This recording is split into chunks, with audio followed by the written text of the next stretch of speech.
इस एडे वड्डे जलसे दे विच ਇਹ ਦੱਸਣਾ ਚਾਹੁੰਦਾ कि पाकिस्तानी फौज साडे वतन वास्ते साडे मुल्क वास्ते कितनी जरूरी है। फील्ड मार्शल आसम मुनीर साहब ने ਜਿਹੜੀ क्यादत की और जिस तरह उन्होंने जज्बा ईमानी है सानू ओदा पता उदों ही लग गया सी।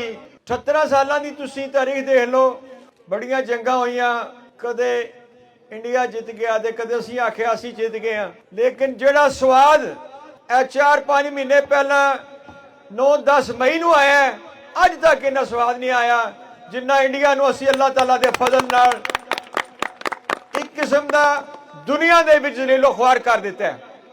इंडिया अपने आप नूं बहुत वड्डी ताकत समझदा सी ते बाहर दीयां ताकतां भी उहनूं सपोर्ट करदियां आईयां। ओहदी इकानमी कई 100 अरब दी है ते साडी इकानमी एडी मजबूत नहीं। साडा छोटा मुल्क है, ओहदा 5-7 गुणा वड्डा मुल्क है, लेकिन अल्लाह ताला साडे नाल, अल्लाह ताला दे फजलो करम नाल।